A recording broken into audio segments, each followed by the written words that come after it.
para sacar adelante la familia hace falta dinero.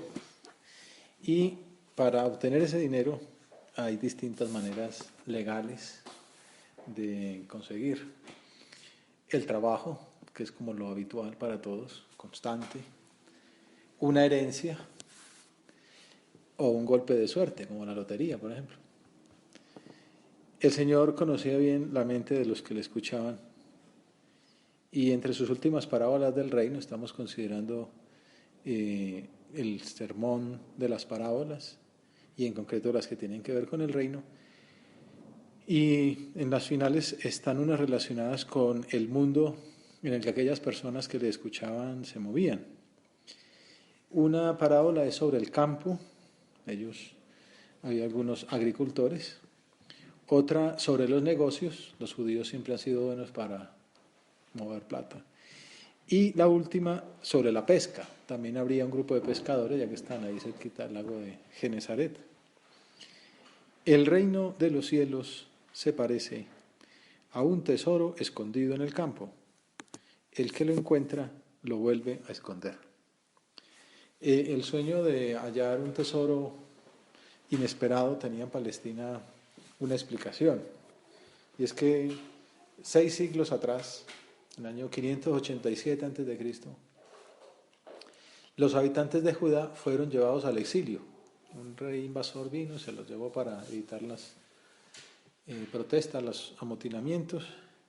Y entonces algunos de los que fueron expulsados enterraron sus pertenencias con el fin de recuperarlas al regresar. Pero muchos de ellos nunca volvieron.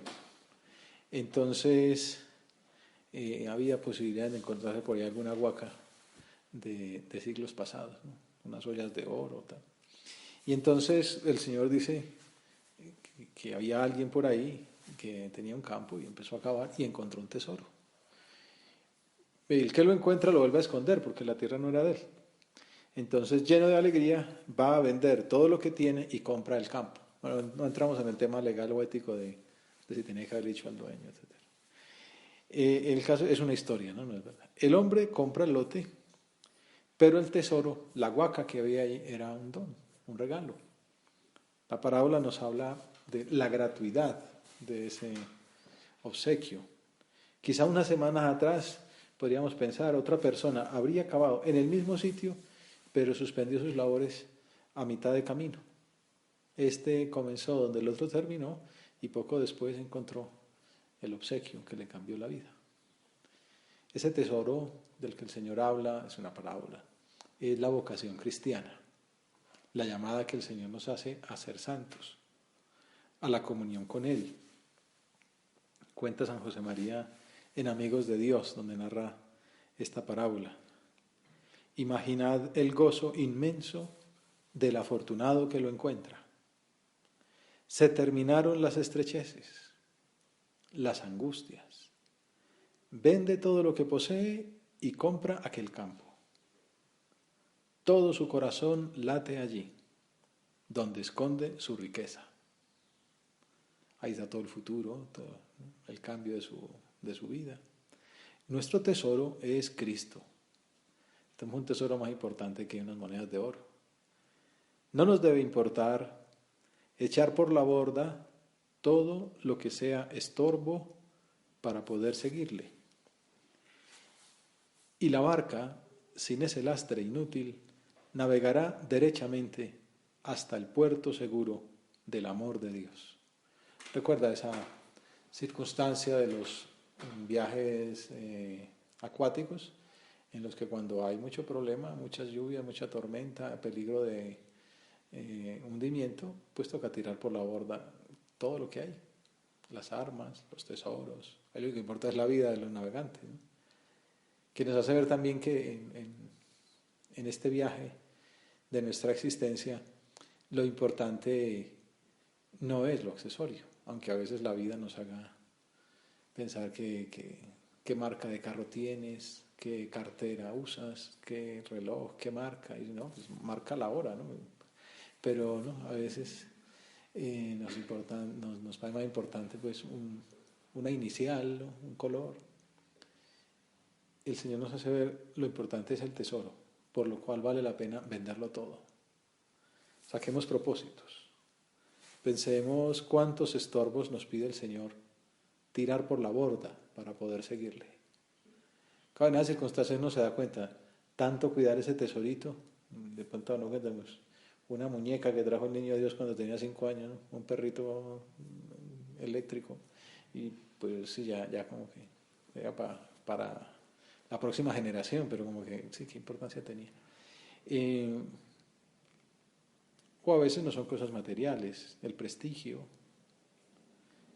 un exceso de trabajo para mantener el nivel competitivo, mientras la piedad o la vida en familia se lastiman, el amor propio, la vanidad, la pereza, el activismo. Qué rápido irá nuestra barca capitaneada por el Maestro si somos generosos en nuestro desprendimiento. Primera idea, la primera parábola, el tesoro escondido en el campo por el que vale la pena venderlo todo. ¿Qué hemos vendido? ¿Qué estamos dispuestos a vender? Se le viene a uno a la mente otras circunstancias, como aquella mujer en la puerta del templo, frente al gasofilacio, la hucha, en la alcaldía, a la entrada, donde los ricos echaban monedas abundantes y gordas y gruesas que pesaban y entonces hacían ruido, y eso mostraba como en los casinos, ¿no? Entre más monedas, más fuerte, como más generoso es. Y entra una pobre viejita, anciana, arrugada, dobladita, y echa una moneda de 1 céntimo, que no suena nada. Y está Jesús en la puerta y esa es la que le suena. Aquellos otros dieron de lo que les sobraba. Ella echó lo que le quedaba para vivir. La monedita del alma se pierde si no se da, dice un poeta. A Dios se le compra con la última moneda. No es cuánto gastaste, sino lo gastaste todo. La última moneda es la que nos ayudará. Vamos sacando propósitos. ¿Qué podemos desprender? ¿Qué podemos dejar de un lado, entregar a los demás? Nuestro propio tiempo al servicio de las almas, la misericordia, el don de sí, no solo de las propias cosas, sino de uno mismo. Luego hay otra parábola que la complementa, la parábola del tesoro escondido. El reino de los cielos se parece también a un comerciante de perlas finas, que allí también era muy común en el Oriente. Perlas que venían de la China o que venían de África. Entonces había un gran ir y venir de mercancías valiosas. Y entonces hay comerciantes que compran por aquí, venden por allá. Que al encontrar una de gran valor, se va a vender todo lo que tiene y la compra. Me interesa esa esmeralda, guárdemela hasta mañana. Sí, sabe que después vendrá otro comprador, o que es la esmeralda de su vida, por la que le vale la pena dejarlo todo. Se pone el énfasis más en el esfuerzo humano en esta parábola para encontrar el tesoro, que es la joya preciosa. De alguna manera en la anterior, en el tesoro escondido, aunque hubo trabajo para encontrarlo, es gratuito, apareció el tesoro. Aquí ha habido que estar buscando, negociando, hasta encontrarla.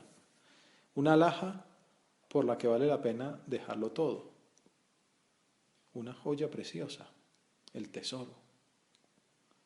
Llama la atención que en literatura este gran escritor católico, Tolkien, habla del tesoro, ¿no? de la joya, por la que vale la pena perderlo todo. Pero bueno, que también por eso muestra que si uno se descuida, ella lo puede poseer a uno, ¿no? Y hace falta estar desprendido, ¿no? Y de hecho el que triunfa es el que lo suelta. En cambio el que se agarra termina siendo agarrado por él. Pero bueno, no me voy a meter demasiado en la novela, que si no se me distraen. En el Evangelio, en cambio, vemos esto, ¿no? El hombre lo deja todo por alcanzar esa alhaja. San Jerónimo dirá que ese tesoro en que se ocultan todos los tesoros de la sabiduría y de la ciencia es el verbo Dios. Los padres de la Iglesia son geniales explicando las parábolas, ¿no? Entonces el tesoro es Dios, es Jesucristo. Ese tesoro del que él habla es Jesucristo, la joya preciosa. El tesoro en el que se ocultan todos los tesoros de la sabiduría y de la ciencia. Por eso es tan importante que en el centro de todo esté Jesús. Orígenes dice que ese tesoro es la palabra viva. Hilario, y ya no digo más citas, que se trata de la vida eterna. El tesoro por el que vale perderlo todo, la vida eterna. No vaya a ser que uno, por minutos de vida pasajera, abandone lo que valía la pena, la eternidad. En el fondo todos se refieren a la misma realidad que es la que hemos venido comentando en las anteriores parábolas, en la del sembrador, y es el reino de los cielos. Por eso llaman las parábolas del reino. El tesoro por el que vale la pena venderlo todo es el reino de los cielos. Hay algo en común en ambas parábolas, aunque la primera haya dádiva, en las dos hace falta cierto sacrificio, gastarse los ahorros, buscar perlas en distintos comercios. Para ganar el reino, para ser partícipes del reino de los cielos, para encontrar esa salvación que Jesús nos ofrece, hace falta un esfuerzo por buscar a Dios. Y un esfuerzo denodado, dice San José María. Porque solo los que luchan serán merecedores de la herencia eterna. Es esa importancia de la gracia, ¿no? Y el pelagianismo, bueno, que es la gracia, la ayuda de Dios y el esfuerzo humano, van de la mano. Tampoco puede ser darle tanta importancia al esfuerzo humano que la gracia no tenga papel, porque ese es el pelagianismo que el Papa rechaza, hay que abandonarse en Dios. Pero Dios quiere que nosotros luchemos, ¿no? Violenti rapiunt, el reino de los cielos padece violencia y los violentos son los que lo alcanzan, o sea, los que luchan, los que se esfuerzan. Bueno, hace falta ese empeño por buscar a Dios. Solo los que luchan serán merecedores de la herencia eterna. O sea, uno no se puede quedar sentado en la casa esperando si alguien aparece y le ofrece una esmeralda. No, hay que estar allá en el mercado y buscar y saber y quién trae, quién llega. Hay mucho tiempo, ¿no?, detrás de ese logro. Decíamos que hay una similitud, ¿no?, y es ese sacrificio, esa lucha que es necesaria para alcanzar el tesoro o la joya. Pero también hay una diferencia notoria entre las dos. Y es, el tesoro escondido es un regalo inusitado, mientras que la perla preciosa supone trabajo, esfuerzo y riesgo. Hay un exégeta que me gusta para estas cosas que dice, descubrir lo escondido, el reino de Dios, podría cambiar la propia vida por completo y darle un significado definitivo. Sí, que es lo que la novela esta muestra, ¿no? O sea, cuando de pronto te quita la paz familiar, te saca de tu comodidad, de tu comarca, ¿no?, y te hace ir por el mundo a una misión. Un sacerdote mayor, uno de los primeros de la obra en Colombia, Padre Nacho, que recomendaba mucho leer El Señor de los Anillos, porque decía eso, que es la historia de la vocación.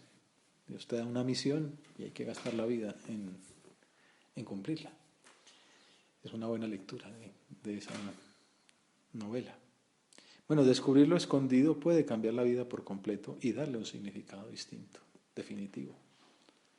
A veces uno está por la vida y todavía no, más o menos se hace una idea, pues bueno, hacer esta carrera ya me emplea 5 años, pero ¿qué hay detrás, no? ¿Qué quiere el Señor de mí? Y este autor concluye, Leski, que cuando se descubre de qué trata la buena noticia y se entiende la palabra, se está dispuesto a dejar todo lo demás para poseer ese tesoro y formar parte de los discípulos y la familia de Jesús. Hay que pensar qué tan dispuesto está uno a ser como ese vendedor o ese comprador. Hay quien se puede dar, que le dicen, ahí hay un tesoro, hay que cavar, y responde, qué pereza, ¿no? Entonces, prefiero la vida común, que la vida muelle y tranquila, que esforzarme para alcanzar un tesoro, que es posible, tal. Bueno, el Señor hace ver eso, ¿no? Que el reino de los cielos implica exigencia, pero que está ahí a la mano y que Él nos lo quiere entregar. En cuanto a la segunda parábola, comenta que en el mundo antiguo las perlas eran más raras que hoy y se les concedía mayor valor. Descubrir la mejor perla la que superaba a todas las demás, era irresistible para un mercader. Del mismo modo, quien busca respuestas últimas en la vida debe dejar todos los caminos para abrazar el reino de Dios. O sea, es como saber atinar. Hay quien después de mucho tiempo se da cuenta que estaba remando con mucha fuerza, bogando, abrazo tendido, pero estaba destinándose a un camino equivocado. Ay, eso pasa a veces en el mar, ¿no? Bueno, pues también en las piscinas, si uno no sabe nadar bien, termina a 1000 dando una vuelta o no al frente y no a un lado, ¿no? Bueno, pues qué triste uno gastar la vida en eso, no hace falta una brújula clara que te marque el destino. Y bueno, la juventud es un momento para eso, para decidir, entre otras cosas, en primer lugar, hacia dónde voy. En los retiros espirituales, ese es uno de los puntos principales, de dónde vengo y a dónde voy. Yo para qué nací. Si no, uno no sabe para dónde va, pues bueno, para dónde va la gente, o para dónde es más cómodo, para dónde es más fácil, para dónde me llaman mis instintos, mis gustos. Es decir, no, ¿dónde vale la pena ir? Y es, ¿cuál es el destino último que mi naturaleza me marca? O mi vocación. ¿Dónde está ese tesoro escondido? ¿Dónde está esa perla preciosa por la que vale la pena venderlo todo? ¿Me he planteado en la vida venderlo todo? ¿O sigo ahí aferrado, ¿no? Como hay algún animal que tiene ahí su propio excremento, ¿no? Que es un elemento, un animal que lo predican mucho, así lo dan los predicadores, como un cucarrón ahí, y como qué futuro, ¿no? Y qué ilusión estar así, ¿no?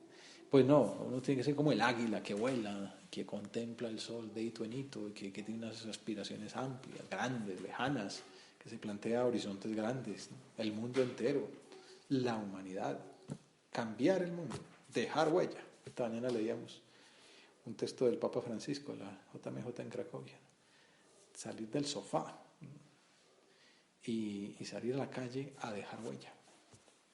Dejar huella en el mundo. Y decía que hay gente empeñada en que los jóvenes sean como dones, tristes, encerrados en sí mismos, paralizados. Dice, no, hay que salir del sofá, ponerse los guayos y jugar en el equipo de Jesús, dejar huella en el mundo, transformar el mundo, la sociedad. Esas son cosas por las que vale la pena vivir. Tener unas ideas grandes, es lo que vemos también en la liturgia cuando comenta este pasaje del Evangelio, pone en conversación con él la vocación, dijéramos, de Salomón, el rey hijo de David, que le iban ya quitando el reinado y tal. Les toca ahí hacer toda una confabulación para lograr cumplir la voluntad de Dios, que era que Salomón quedara en el solio de David su padre. Y el libro de los Reyes muestra desde el principio como esa sabiduría que le caracterizaba, la famosa idea de aquellas dos mujeres que van donde él porque tenían sendos hijos y una mañana una había ahogado al suyo, le durmió encima y a medianoche y después el niño amaneció muerto. Una historia un poco truculenta del Antiguo Testamento. Entonces la otra cogió al vivo y pues se lo puso a la que lo había matado. Pero la que lo había matado cogió el suyo y se lo puso a la que lo tenía vivo y cogió el vivo y dijo, este es el mío, qué bonito es mi hijo. Y entonces pues la otra se puso muy triste y este no es mi hijo, seguramente que conocía todos los lunares y tal. Y entonces van donde Salomón a decir, mire, se le murió hijo a esta, ahora está diciendo que es mío, ¿no? Y entonces Salomón dice, no, eso es muy fácil. Pues aquel está muerto, este está vivo. Y hay dos mujeres que dicen que las dos son mamás de él. Pues tráiganme la espada, lo partimos por la mitad y le damos a cada uno una parte. Y entonces una dice, me parece muy bien, eso es muy justo. Y la otra dice, no, dáselo todo a él, a ella. Ella es la verdadera mamá. Y entonces Salomón dice, nada, te quedas con él porque tú eres la madre, ¿no? La que lo quería vivo que fuera madre. Entonces ahí es la famosa sabiduría del rey Salomón. ¿De dónde venía la sabiduría del rey Salomón? Pues del origen, cuando es elegido, nombrado, posesionado como rey, Dios le dijo, ¿qué quieres que te dé? Tú no había podido decir, pues todos los tesoros de Palestina, o bueno, quién sabe qué más se puede haber pedido, ¿no? Dinero, ejércitos, triunfar, que mis dominios lleguen hasta el Éufrates, ¿no? No, y él dice, yo soy muy joven, mi padre era un hombre con mucha experiencia de gobierno, dame la sabiduría, que es la verdadera riqueza. Eso fue lo que le pidió a Dios. Y entonces Dios le respondió, por haberme pedido esto, y no una larga vida o riquezas para ti, por no haberme pedido la vida de tus enemigos, sino inteligencia para atender la justicia, yo obraré según tu palabra. Te concedo, pues, un corazón sabio e inteligente, como no ha habido antes de ti, ni surgirá otro igual después de ti.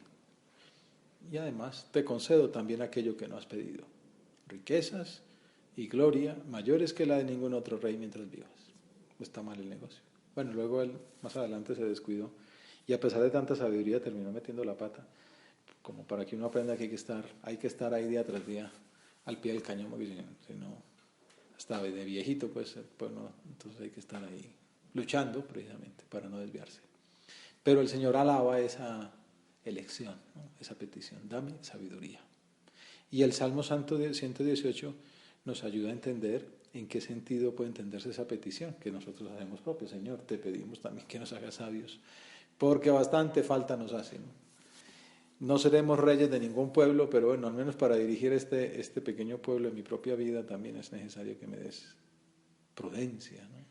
Que atinemos en lo que decidamos. Entonces el Salmo 118 dice, dichoso el que cumple la voluntad del Señor, dichoso el hombre de conducta intachable que cumple la ley del Señor.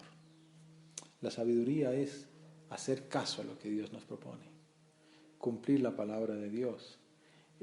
Luz para mis senderos son tus palabras, Señor. Viene a la mente por contraste el ejemplo del joven rico. Tuvo a la mano la perla del amor divino y Jesús fijó en él su mirada y quedó prendado de él, dice el Evangelio. Y este muchacho la rechazó porque era muy rico, dice la Escritura. Tenía mucha vida por delante, comenta Juan Pablo II. No voy a gastar mi vida siguiendo a este hombre. Mi plan ya está hecho y aquí no entra nadie. Sin embargo, el Evangelio añade, et abii tristis, en latín la traducción muy bonita, San José María decía que era como el ave triste, ¿no? Se marchó triste por haberle dicho que no a Jesús. Mientras que uno ve a Juan feliz de estar con él, a San Pedro pues maravillado. Los santos han entendido que el camino adecuado es el de vender la propia vida para alcanzar la perla del amor de Dios.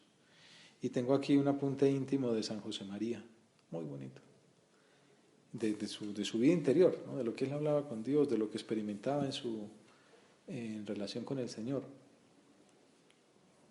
Todo se ha de vender por el hombre discreto para conseguir el tesoro, la margarita preciosa de la gloria.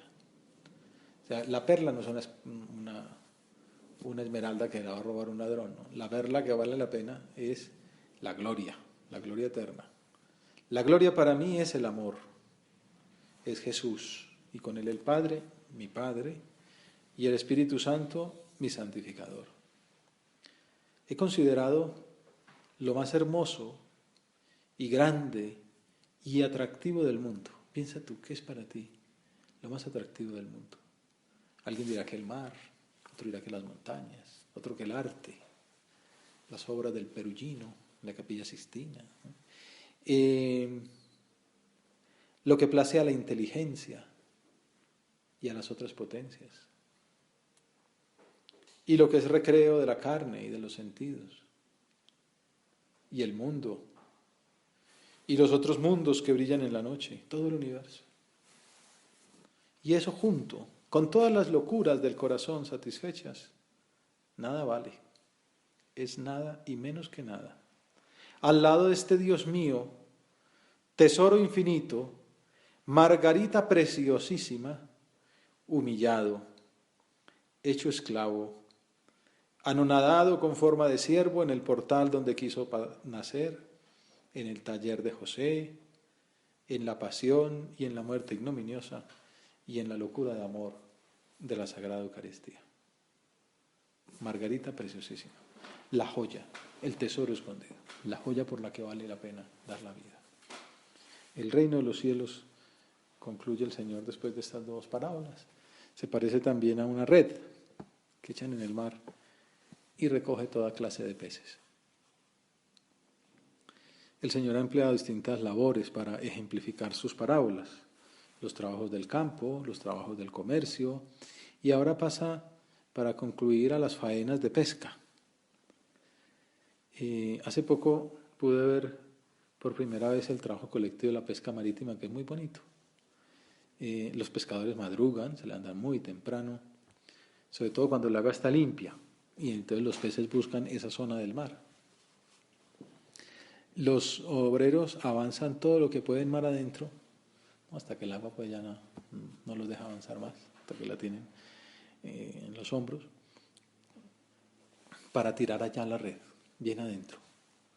Y más tarde es lo bonito verlos trabajar de modo admirable, es cuando yo llegué a mitad de la mañana para recoger la pesca. Van jalando en fila india la cuerda hasta la playa, y el que llega a tierra firme deja su turno y regresa al mar para ponerse en primer lugar, y ahí van haciendo el carrusel. De esa manera se turnan hasta recoger la pesca del día. Pues así dice Jesús que es el reino de los cielos, como esa red echada en el mar. Y San Gregorio comenta: la Iglesia reúne toda clase de peces, ¿no? Unos grandes, otros pequeños, otros que están vivos, otros que están muertos, porque llama para perdonarlos a todos los hombres, a los sabios y a los insensatos, a los libres y a los esclavos, a los ricos y a los pobres, a los fuertes y a los débiles. Llama a todo tipo de hombres para perdonarlos. Estará completamente llena la red, es decir, la Iglesia, cuando al fin de los tiempos esté terminado el destino del género humano. Bueno, en las faenas estas de la pesca llega un momento en el que las redes alcanzan tierra y comienza la labor de selección. Mientras los alcatraces pululan tratando de pescar algo del trabajo humano. Están allá esperando, ya cuando están, ya vienen, y en lugar de lanzarse un clavado para de pronto no pescar nada, pues ya lanzan a la playa donde ya están ahí 150 peces, más fácil de coger. Otras aves menos amenazantes se contentan con recoger las piezas que los pescadores descartan en la playa. A esa operación es a la que se refiere el Señor al final de la parábola.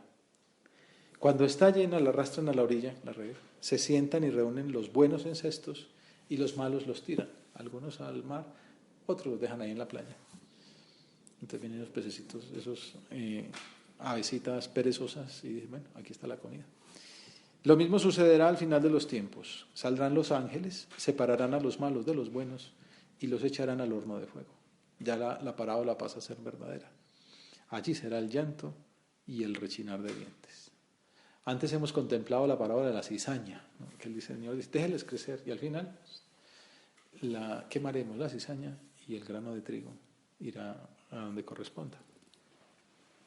Son esas parábolas también que hablan de la vida eterna, ¿no? De la escatología, la siega final, el destino diverso de los benditos y de los malhechores. Dejadlos crecer juntos hasta la siega, y cuando llegue la siega diré a los segadores, arrancad primero la cizaña y atadla en gavillas para quemarla, y el trigo almacenadlo en mi granero. Tú, Señor, nos haces ver que la perspectiva del reino va más allá de la vida presente. Uno a veces le parece que la vida aquí es muy larga y luego se dan cuenta que tampoco es tanto, ¿no? Y que no es nada comparado con la vida eterna, el para siempre, para siempre, para siempre del que habla Santa Teresa. Y que optar por Dios es una opción definitiva, sin final en el tiempo. Bueno, son maneras que tiene Jesús de explicarnos qué vamos a hacer con este capital que es nuestra vida. ¿La vamos a gastar al servicio de los demás, como hizo la Virgen, como hizo Jesús mismo, muriendo en la cruz? ¿O la vamos a preservar, a guardarla como hace el cuco, como es el pájaro egoísta, como hizo el joven rico?